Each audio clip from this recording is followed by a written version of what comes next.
muraho neza abadukurikiye. Nitwa Bigirimana Theoneste, umuyobozi wa Channel Uruziga rw'Uburinzi. Uruziga rw'Uburinzi umushinga munini twakomeje gusobanura. Umushinga ngiye ubwanjye untera ubwoba iyo ndi kureba ikimana ivugaho, nkareba n'amahishurwa umunsi ku wundi Imana igende bivugaho. Nakomeje gusonera amagambo yitwa guhishura. Ni ibintu byari bihishwe babishyizwe ku karubanda, ayo niyo bita amahishurwa.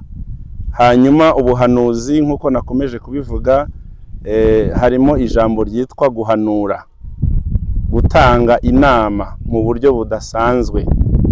Ubuhanuzi rero nkuko bisanzwe, uretse abantu duhanuza Imana, abantu twakurikiye Imana twayihisemo ko ariyo yatubera umuyobozi mukuru w'ikirenga, turayihanuza tukayibaza ngo tubwire amerekezo, turabona ibintu byaducanze, tubwire dusobanurire. Umwuka w'Imana akavuga. Abo ni abemera umwuka w'ubuhanuzi. Numva rero nanjye ndi muri abo, niyo mpamvu nakomeje kuyasobanura. Rero hari n'abatemera Imana bahanuzaga mu bundi buryo, kuko mbere yuko ivanjiri riza mu Rwanda, abanyarwanda hari uko bari babayeho bataramenya iyobokamana, bari bafite ubundi buryo bizera bwa gakondo, kandi nabo babyitaga guhanuza. Abantu, umuntu yajyaga mu bapfumu akavuga ngo ngiye guhanuza, agatera inzuzi, akaba umupfumu akikunkumura. Mujya mwumva n'abanyamasengesho, abantu bavuga indimi, nabo barazivuga bari kunkumura bakavuga, bivuga ngo kuvuga indimi ntabwo ari byo bikanga abantu, kuko n'abahanuzi b'inyuma barazivuga. Bakikunkumura bakavuga ibirimi ntazi, barangiza bakavuga ngo dore rero umuti turawutanze, ibintu bigomba kugenda gutya na gutya na gutya. Abantu bakabyumvira, abantu bakabyizera. Mu kubyizera rero niho havagamo imbaraga. Aha amagambo nkomeza kuvuga nicyo bita kwizera. Mu kubyizera niho havamo imbaraga. Rero kubagarura gatoya kugira ngo mbabwire, nitwa Bigirimana Theoneste. Rero mbahaye ikaze. Abantu basanga badukurikira, ndabibutsa rwose gukanda kuri like, mugakora comment, mukatubwira uko mubyumva, niba bibanejeje. Kera turi abana muri école de dimanche tukajya tuvuga ngo niba ukunda Yesu uvuga amen, ukavuga amen, ukavuga cyane. Ngo kubita ikirenge hasi ugakubita. Njya mbibona abana bari kubireba n'ubundi mu kiganiro cy'itetero, natwe bikatwibutsa ko kera twari tumeze turi abana. Namwe rero niba wumva ibintu biryoshye, jya ukora like, uvuge uti ibintu bimeze neza, kandi ukore comment, uvuge uti ibintu rwose ni byiza, utere courage. Hanyuma nubona biryoshye cyane, ubihereze n'undi wibyihererana, ubisharinge, ukore kuri share, hanyuma ubyohereze iyo link, yohereze undi, wowe undi nawe akomeze ibi biganiro. Abashyashya rero bari kuza mu Ruziga rw'Uburinzi, rwose namwe no gukanda kuri subscribe, inyuguti zitukura ziri hasi rwose handitse subscribe, urakandaho. Wamara gukandaho rwose ugahita ukurikiza no kuri kakazogera, hari akazogera kari iruhande aho ngaho, kagakandaho, kaba kavuga ngo aka kazogera rwose ibiganiro by'ubutaha bizaza uzahita ubibona. Rwose namwe turabakiriye ikaze mu Ruziga rw'Uburinzi. Mukore comment, namwe mukore kuri share, rwose turabashimiye. Numva rero mu kiganiro narimo ndi kubaha ubuhamya, nicyo kiganiro twari tuvuyeho mu kanya. Ndi kubabwira umugabo washotoye Imana niwe jewe. Imana narayishotoye, na n'uyu munsi buri munsi ndayishotora rwose. Iyo maze kubera kwimenyereza kuyishotora, yitavuze nge ndayivugisha. Noneho nayisigaye ishotora, nayikansangaho ndyamye, ikambwira ngo byuka rero nawe dore ibintu bimeze gutya na gutya. Ibintu rero biri reciproke muri kwa kwizera. Icyo ubibye nicyo usarura. Icyo uyihaye igihe cyawe, nayo irakiguha, nayiguha umwanya wayo. Numva rero aha hantu umugabo washotoye Imana ari we jewe, narimo ndi kubabwira ukuntu nayishotoye, mbanza kwibwira ijambo rya mbere, nyibwira ngo ngiye byo kujya mu ijuru wapi, ukajya ubimbwira ahubwo uzansure tube inshuti. Ibintu byo kujya umbwira ngo tujye mu ijuru rwose mbabarira rwose cyane. Ihita ibyubahiriza rero, itangira kujya insura. Turongera urumva muri uko kuyibwira ngo nkeneye Imana mu buzima bwanjye, nibwo yatangiye kumbwira turi kuganira hariya nababwiraga muri Ndondoro Umenye, ndondora umenye niho ruzingiye. Twababwiye ngo inzira yose ngo igira intangiriro, kandi ngo ibibazo byose bikagira iki, ikibazo cyose kikagira iki, ipfundo kizingiyeho. Ikibazo kigira ipfundo kizingiyeho, ngo kandi ikibazo kigira ibisubizo byinshi. Abantu bigeze mu bisubizo byinshi birabacanga. Arabaririmbaga kera korale najyaga numva kera ngo inzira ni nyinshi abantu bacamo, ngo kandi uko bagenda biratandukanye, ngo uko bagenda biratandukanye, ariko inzira ni nyinshi. Izo nzira turamenya ibisubizo ni byinshi, turamenya igisubizo cy'ukuri ari ikihe. Ibyo ni byo bibazo mu ruziga twibaza umunsi kundi. Rero welcome abantu bose, muze muri benshi mu ruziga rw'uburinzi, tuganire, dusase inzobe, tuvuge ibitangaza by'Imana, abasenga dusenge, kandi ibintu bizahindura isi, bizahindura u Rwanda, bizahindura imitekerereze y'abantu, ubuzima buzahinduka. Mbere na mbere rero ngo Imana ikeneye iki? Ikeneye umutima w'umuntu. Twakomeje kubivuga mu biganiro bibanza, Imana ikeneye umutima w'umuntu udahanze amaso ye kunda. Inda turazifite twese, kandi ibigomba kujyamo birazwi ko bigomba kujyamo, ariko twihahanga amaso. Abantu ntabwo bakwiye guhanga amaso ku binezeza, ntabwo ari ngombwa. Abantu ntibakwiye kuyoborwa, gutwarwa n'irari ry'umubiri, cy'umubiri basabye ngo bahite bagikora. No, nagize icyaka ngiye kunywa byeri, oya, discipline. Birashoboka ko kuyo byeri izagukura mu kazi, izagukoresha amabara, ukibagirwa na shobuja ari inde, ushoboje ukibagirwa, ukajya umubwira n'ibyo wiboneye, wibagiwe amahame agenga umukozi n'umukoresha. Irya mbere riyoboye ibindi, rihatse ibindi, ni ukubaha, subordination, kuyoborwa, kwemera kuyoborwa. Aka kantu rero mu ruziga rero turaganira, tugatarama, tukavuga byinshi, ariko tugeze ku ngingo yitwa ngo gutaranywa n'Imana. Utuntu nuko nakomeje kubabwira ngo umugabo washotoye Imana, muragenda mwumva hari udushya twinshi. Niyo mpamvu mukimara kumva ibiganiro bya mbere, nanjye nagarutse ndi kubaza Imana, ariko se mugani koko kuki ibiganiro bya mbere mbona abantu batarabikunze cyane, bakomeza bari kumbaza ngo kuki utavuza ubutumwa, utakora ivuga butumwa. Nese kubera iki? Abo n'abantu basanga bamenyereye ko tukuzi kuri umuvuga butumwa w'imbaraga, kuri umukozi w'Imana w'imbaraga, kuki utavuga iby'imbaraga z'Imana? Kubera iki? No, igihe cyabyo ni iki ngiki. Igihe cyo kuvuga imbaraga z'Imana ni iki ngiki. Rero byari ngombwa ko tubabwira iby'imbaraga, ibyo ko umuntu azengereye ku isi, ibyo ko umuntu atanyurwa, ibyo kunyurwa manuma. Twari ngombwa ko tubivuga kuko byose biragaruka muri byo turimo turigisha. Aha rero uyu mugabo washotoye Imana niwe ugezweho, niwe Theoneste Bigirimana, bagiye kumutangira kujya muganiza. Nababwiye ngo kubera ko nayishotoye nayigishotora, kubera ko nayishotoye nayigishotora, nagiye kumva rero numva tariki, ndaza kubabwira ayo matariki. Irangije ngiye kumva numva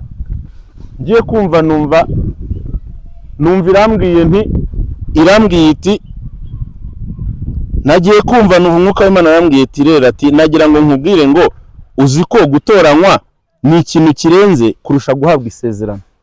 Gutoranywa ni ikintu kirenze kurusha guhabwa isezerano. Nimwumva aha hantu, abantu benshi bakunda guhabwa amasezerano. Hari amasezerano asohora, hari n'amasezerano adasohora, ariko Imana yitanze amasezerano yarasohora. Nimwumve ikintu Imana yashatse kuvuga kugira ngo imbwire ngo gutoranywa birarenze cyane kurenza guhabwa iki, isezerano. Ubwo murumva nanjye nkunda gukina komediyo, ndi kumviriza, ndi umufilozofe nyine, abasanga banzi mu buryo busanzwe baravuga ati Theo ni umufilozofe. Ndavuga ni nkahita numva harya ibyo mbwiye ni ibiki. Gutoranywa ni ibintu birenze cyane kurusha guhabwa isezerano. What mean that? Ibintu bisobanura iki? Gutoranywa birarenze cyane kurusha guhabwa iki, isezerano. Mwumve, hambwa ati wahawe ubushobozi, umuntu wahawe ubushobozi bwo kwihuza n'umuremyi muri ndondoro umenye. Wahawe ubushobozi bwo kwihuza n'ibiremwa. Hari ibiremwa bidukikije tuzi, hari n'ibyo tutazi, ariko ubwo bushobozi warabuhawe, narabuguhaye. Wahawe ubushobozi bwo kubona ibintu bitagaragarira amaso y'abantu. bipfa kuri ibyo bintu bifitanye isano n'iki n'ikiremwa muntu. Wa muntu ukwiye kubohora, narimo ndi kubaha story ndi kubabwira ni se ko natangiye nshotora Imana naribwiye, ariko se kuki abakonikoni bigaragaza bakadutera ubwoba? Ako kanigeze nkavugaho, ariko reka nkavuge neza, bakadutera ubwoba kuki twebwe tutabanyembaraga. Imana ibanza kunyereka ndondora umenye, irambwira ngo aba bantu njya nkunda kubita, burya abantu bayi nkunda kubita bavuna muhito, njyana natebya nyine, ariko nyine mba numva ndakaye. Abavuna muhito, abantu babi, abantu bakunda kuzengereza ikiremwa cy'Imana, ibiremwa by'Imana yaremye, abavuna muhito izi mbaraga bazikura hehe? Ko twe dusenga tukirwa mu byumba tukamara icyumweru tukiyiriza, kuki twe tutambara imbaraga? Umwuka w'Imana arambwira ngo reka nkubwize ukuri, ngo bano batipe ibintu byabo ngo babiha umwanya, ngo baramedita, bari concentra, bafata umwanya ibintu byabo bakabimedita. Kubimedita nyine ni ukubihembera, ni uguhembera imbaraga, barabyumva. None njya mu mayerekwa, nagiye mbona amayerekwa atandukanye, nkabona umurozi umwe cyangwa umwita umukonikoni, reka niyo ukoresha abarozi, ariko numva ngiye kubona mbona arimo arahamagara, arimo arabwira imyuka mibi, arimo arabibwira ngo, arimo arabwira ingabo z'umwijima, arimo arazibwira ngo ariko se ngo kubera iki, ngo ko nagutumye ngo kwa John, ngo nagutumye kwa John. Urumva, je nagutumye kwa John, nakubwiye ngo ugende umukorera ibingibi, umuzengereze, umuhondagure, arara ijoro ryose akanuye, mumukubite kabisa, nashaka ko mumukosora, hanyuma ko mugarutse ntacyo mwakoze. Ngiye kumva mbona ingabo z'umwijima ziri kumuha report. Ni mwumva ingabo z'umwijima ziri guha umuntu w'ikiremwa muntu wambaye umubiri, ziri kumuha report. Ni nkuko twabigenanye nuko abamarayika, kuko abamarayika ba Satani ni ingabo z'umwijima, no twabigenanye nuko abamarayika b'Imana baza guha report umukozi w'Imana cyangwa ya nshuti y'Imana Imana yihitiyemo. Ndacyari kuvuga ku ijambo ryitwa gutoranywa, gutoranywa ukuntu birenze kurusha guhabwa isezerano. None nkiri gukomeza aho ngaho, nagiye kubona mbona umuntu avuga ngo no, ngo mwe muri ba nta kigenda. Ayo nama yerekwa nagiyemo. None ndangije umuntu ari kubwira abamarayika ba Satani ingabo z'umwijima yahawe ngo akoreshe, yahawe ubutware bwo gutuma. Mujya mwumva abantu bavuga ngo yatumye inkuba, mujya mwumva ngo yahawe ubutware bwo gutuma. Noneho ibyo yatumye bigaruka bitazanye misiyo, igisubizo nyacyo. Bigiye gutanga raporo, aravuga ngo no, ngo pas possible, ngo ntabwo bishoboka. Ngo ni gute ngo mwagiye kwa John nabatumye, ko nabatumye kujya kumwicira umwana kuko mutamwishe, ko ndi kubona umwana ari kwidegembya, ari guseka, ari gukina mu mbuga. Noneho ngo reka noneho ngo nshaka izindi ngabo zibarusha imbaraga, ngo bari zo ntumayo. Noneho yarangiza ngo agahita ngo hamagara izindi zigira uko zikurikirana, uko muza amapeti, abasirikare bagenda barushanwa amapeti. Ngo ahamagara, niba arahamagaye special force zizo ngabo z'umwijima ntumbaze, arahamagara ngo noneho namwe nimugende, namwe nimugende kwa John, mugende kwa John mukora ibyo nababwiye. Bano bashenzi byabananiye, nabo baragenda ngo basanga kwa John ngo ibintu bimeze nabi, ibintu birakaze. Ariko icyo nkomeza kwerekwa, nakomezaga kwerekwa ngo nerekwe kuko na intego kwari kugira ngo mbone imbaraga z'abantu, kuna abantu bakoresha imbaraga zabo kugira ngo natwe nanjye mvuge ngo sitwa abantu b'Imana, kuki tudafite, why tudafite imbaraga, kubera iki? Aha rero niho nagarukaga ndi kuvuga ngo nagiye kubona mbona za special force zangabo za kabiri z'umwijima zije nka backup, zije kunganira zangabo zindi zatsinzwe za mbere. Ngiye kubona mbona John umwana byutse yarembye mu buryo budasanzwe. Umwana yabyutse yarembye, bajyanye kwa muganga, bajyanye direct, bajyanye transfer, centre de santé, kuri transfer kwa muganga, ibintu biranze, bahamagara abanyamasengesho, bikomeza kugira gute, kugeza ubwo noneho haje abanyamasengesho b'imbaraga, baramusengera wa mwana, ariko ari hehe? Ari kwa muganga. Birumvikana nyine yabanje kujya kwa muganga, barareba ari ibiki, babura indwara, ariko bagiye kumusura baramusengera, umwana w'umukozi w'Imana, baramusengera, umwana arangije arakira. Induru zirongera ziravuga, hahandi n'ubundi turagaruka, wa mwana dore yabaye muzima. Okay, nta kundi murabona ko byanze, uyu muntu reka tumuveho, uyu muntu afite izindi imbaraga zirenze, ntimuzongere kumumenyera, mu mwihorere, muwe mwigiriye ahandi, muwe mumuzubaje, mwigire handi uyu nguyu waratunaniye. Ingabo z'umwijima zirakora. Ariko Umwuka w'Imana ambwira ngo ikintu kiraho rero ni time. Niyo mpamvu nabahishuriye ndondoro umenye ko ari ukugira ngo murebe bari abantu bagira umwanya. Mwe murasinzira ijoro bari gukora. Muri kugona we bari gukora. Ngo mwasenze Imana iminota 2 iminota 30 ngo twasenze Imana tugiye kuryama ngo byarangiye byabaye. Ariko bo ntago bagiye gusenga gusa ngo bagiye kumedita. Umwuka w'Imana arambwira ati iki gitaramo rero, iki gitaramo njyarugamba, hari njyarugamba na mvarugamba. Mvarugamba nicyo twita kuvuga amacumu, njyarugamba nicyo gutegura urugamba. Ese mwebwe abasirikare banjye, mbere yuko mujya ku rugamba mujya munganiriza, mujya mubanza kumedita, mubanze mwumve comment yanjye, ijwi ryanjye. Muvuye mu rugamba se mujya munganiriza ko njya kugira gutya natangira kubaganiriza narangiza ngasanga mwagiye. Umwuka w'Imana arambwira anjyana kwa Yobu, arongera arambwira ngo musome Yobu 33. Arambwira ngo Yobu haraho yageze amaganya aramurenga, za mbuto nakomezaga kuvuga n'ubundi mutagira ngo nazibagiwe. Za mbuto nizo zikomeza zigaruka. Imbuto zaguye kuki? Imbuto zaguye mu mahwa. Imbuto zaguye mu mahwa, amahwa arazamuka araziniga. Kakandi kakatsi navuze karwiziringa nakagome cyane kameze nk'inzoka. Kariziringa kuri cya giti, birangira cya giti kitameze. Aba bantu nkomeza kugaruka ku mbuto, nakomeje kugaruka ku mbuto ndi kuvuga nti kubera iki ibi bintu byose. Aba bantu bafite umwanya wo kwizera ibintu byabo. Turacyagaruka kuri indi jambo rivuga ngo akamenyero. Ibintu bikora ari akamenyero, igihe kikagira bya bintu bikagukukiramo.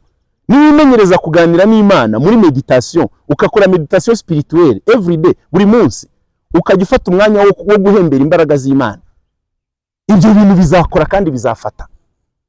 Vuga ngo umunsi wanjye wagenze gute, mutangire muri iyo myitozo yoroshye. Utabivuga nk'isengesho rya rindi batwigishije, data twese uri mu ijuru, utubari ibyaha byacu, mwajya kurya tuduha ifunguro, ufashe n'abatabashije kuribona. Ibyo bintu twakoze nka formule. Mbahaye story gato, reka mbanze ngaruke gato, yambaye na story. Hari umuntu wadusekeje, umuntu wo muri famille yagiye gusenga, arangije ngo tugiye gusengera ibiryo, ngo ufashe n'abatabashije kubibona. Ako kanya umuntu abayinjiye mu rupango, bari bagiye barurangaje, abayinjiye mu rupango, abatuguyeho ari gukomanga kuri saro, w'umukene umushonje, bati mudufungurire. Wa muntu twari twibereye ku meza, ngiye kumva abantu batangiye gutonganya umukozi, atari ko ubundi wowe kuki warangaje urupango? Aba bantu bitesha mutwe ni gute bageze hano? None se byasengesho ari muvuga ngo Imana ifashe abatubeshe kubibona bya biryo, none se ibyo biryo ko wabibimye kandi bihari? Ibyo biryo wabibimye kandi ibiryo birahari.